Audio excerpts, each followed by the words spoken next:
Knock is currently up 1-0 against Baby. Knock there taking game one, of course. Knock, one of the very top favorites of this tournament. Baby Knight, a very strong European Protoss.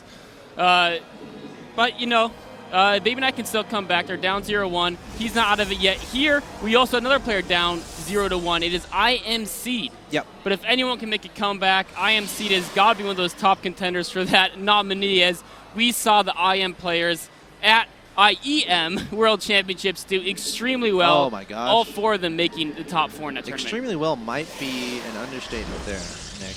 I usually agree with you, but that one I'm not sure if I do. It might have been too much of an understatement, like we said. Every single one of their players making the top four. It's crazy. Only one of they were like 24-1 versus non-IM players in that tournament. Yeah. I believe Rhett was the only player to take a series off an IM player. Of course, that was in the group stages against IM first. Now, do you know who wasn't at IEM? Rain was not at IEM. You completely answered that correctly. Exactly. So, of course, you know, IM players maybe dominated everyone at IEM World Championships, but here we've got a lot of other competitors in the action. Rain, of course, OSL champion, extremely talented, proved that last game, coming back from a deficit with some a really smart transition into double Stargate play to gain the air superiority and take the game. Yeah, it's interesting. I mean, we could talk so much about last game. So many things happen. You know, Rain going for that fast expand, trying to rely on Mothership Core. Seed seeing that, he's like, you know what? I see that, but I understand that the Photon Overcharge, it doesn't stay there. So there's going to be a window between when the Photon Overcharge wears away and when the Mothership Core has enough energy to cast another one. And that's the exact window that Rain was able to hit, or that Seed was able to hit against Rain. And then he was able to contain him, but Rain was just like, you know what, I'm going to tech up, I'm going to get another Stargate, I'm going to be patient. And Seed may have overextended a little there, lost a lot of his army, had that contain, it was a great contain. Imagine if he scouted those 3 Zealots from that pylon being, remember those 3 Zealots that were yeah, the game would have gone entirely different. Yeah, exactly. He would have killed those Zealots off, and then Rain would have had an incredibly difficult time ever getting down that ramp. Yep. And the game pretty much would have been Seeds. But Rain making a very intelligent risk that game, and it paid off. This game opening up with the very same build, those double gateways, skipping the Zealot, going straight for Stalker, and then of course he's going to make 2 more Stalkers in just a second here.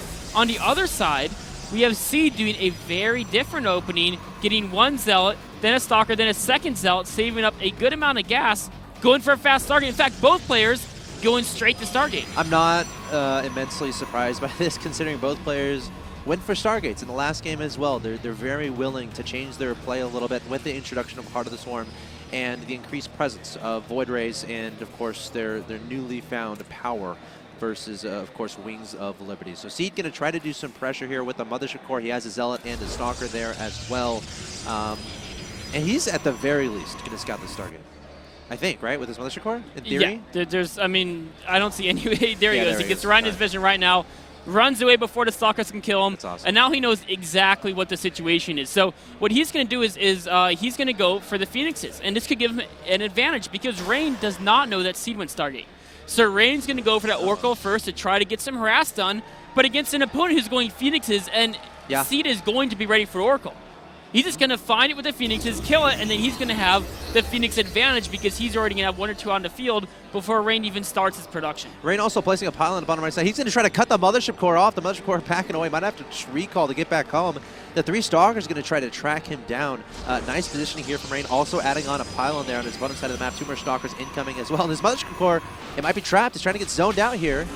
There's the recall. Wow, yep. Able to get away, but he did lose some energy. Of course, you'd much rather lose the energy than actually, if it dies, you lose all its energy as well. Rain going to poke up with a probe here, see what's waiting for him, realizes there's a sentry there, so probably won't try to go up the ramp.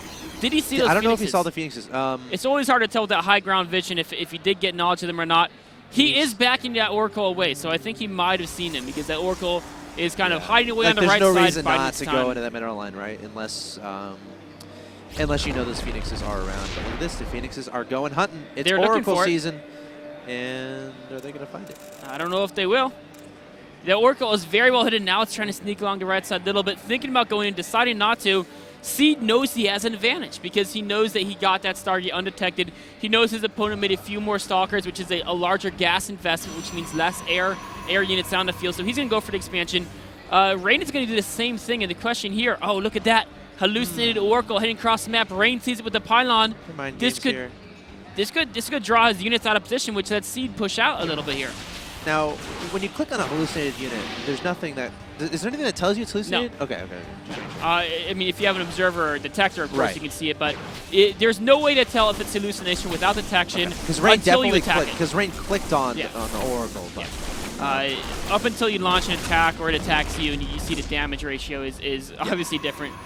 How are these players going to transition here now? We see Rain? Seed is just hyper-producing those Phoenixes. I still don't think...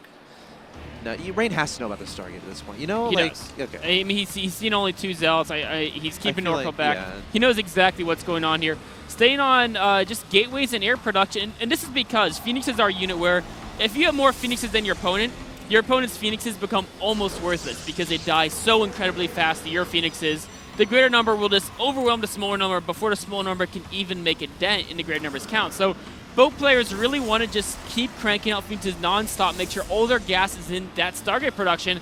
I would not be surprised to see gas only spent on Stargate units for the next 5 minutes of this game. Of course, as they get enough gas, they add an extra Stargates. We can see that being done here by Seed now. We even see it, that second Stargate being added on there, as you just said, from Seed. So really going to be prioritizing that. And is it going to be spotted Rain? Yes, it is. Rain just clicked on that Stargate with that hallucinated Phoenix, and he might even spot the Phoenix count as well. Yes, he does. So Rain's going to have a good idea of what's going on reaction-wise.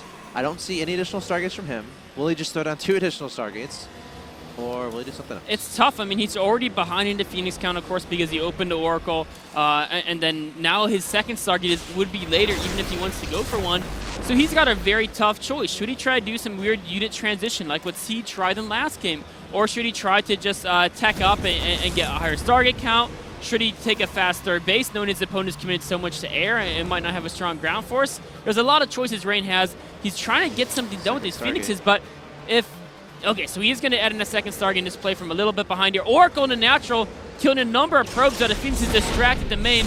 A great play there by Rain, pulling his opponent out of position, getting 6 kills on that Oracle, and that's the best you can get in this type of position. I mean, that Oracle was not going to do better than that. 7 workers killed here for Rain to the 1 of Seed. We have the Harvesters are 45 to 39. Phoenix getting caught up guard there from Seed, and Rain, I think he might slowly be able to get an advantage here on the Phoenix count because he's gotten a couple free Phoenix kills, but Seed has that flea beacon. He's researching Graviton Catapult, which is an interesting upgrade choice. I think feel like he got it for the Phoenix upgrade. It must have been a misclick. I mean, I'm sure he intended to upgrade the Pulse Crystals, of course, the one that upgrades the Phoenix range. They look pretty similar, don't they? They do look similar, and you know, this is an upgrade people rarely use in Wings of Liberty, right? This is a late game investment, Nicholas. It is. Interesting choice there. It's got to be a mistake. I think. Of course, Rain as well is going for Flea Beacon. So what's going to happen is actually they both might end up getting the range upgrade at the same time if Seed realizes that he's not going to have it. So it won't be a huge deal if that's the case. Yeah, but if he doesn't realize that, if he thinks he has it, Phoenixes with range absolutely dominate Phoenixes without range because they can just kite and stay out of range forever. Or at least they can keep the majority of them out of range, maybe not the whole time. Rain, they're not making that mistake, going for that Pulse Crystals upgrade. Seed still does have the superior Phoenix count, and even though he lost probes, he didn't lose any gas income, which is the most important thing when you're cranking out mass air. That's true. It's actually 15 to 15 right now in that Phoenix count. They're very close to each other. In fact, Rain, I think he just took a lead. Yeah, 17 to 15 there in the Phoenix count, and he's going to have that Phoenix range upgrade. Both these guys continuing to scout each other, and remember, we still have the lack of that Phoenix upgrade, range upgrade here from Seed, so that could be very detrimental in this game as his carriers can launch interceptors more quickly, but his carrier count is very low so far this game. Very low carrier count. Perhaps that'll change later. In fact, it might not be a bad idea as those interceptors will tank a lot of the opposing Phoenix fire damage, but they do take a very long time to build, very hard to get out. Carriers are actually really interesting to do. You know, Void Rays don't do so great versus Phoenixes, but carriers actually do okay if you mix them in compositionally wise. What's going to happen? Seed does have an upgrade advantage here on the Phoenixes. He has a +1 air right now. He does, but what's interesting is that actually has 0 impact in a Phoenix versus Phoenix battle. Even with 1 attack or 0 attacks, it still takes the same number of hits to kill. It still takes 9 hits from the Phoenixes to kill each other. If there's ground support, it can play a difference, or of course picking off probes, picking off ground units, it can definitely help. But in a pure Phoenix versus Phoenix battle, Phoenixes with 0 attack are exactly even to Phoenixes with that 1 attack upgrade. The Phoenixes might crash here. Oh, and now we're seeing the difference. Did he just realize that he doesn't have range? I think he must have, because he just lost a Phoenix, and another one almost went down, and his Phoenixes did not return fire. We saw like 10 volleys there from Rain, and Seed only was able to volley out 1, so surely he'd be able to spot there, but still no additional upgrade. Adding on a 3rd Stargate even. Oh, this is going to be so detrimental for Seed. Rain now has found I think Rain the realized it, extension. Maybe Rain realized it. Oh, now he's going to try to harass and use his superior range to pick off Phoenixes.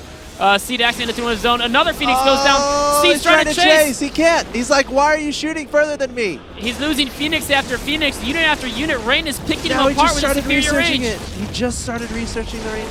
Photon overcharge on the Nexus. Going to try to buy himself some time, but you know, Rain could just go towards the main, or no, he's just going to keep harassing, saying forget the Nexus. Why not, man? He's still got 24 to 17. And the probe's in the main. Oh, no. Well.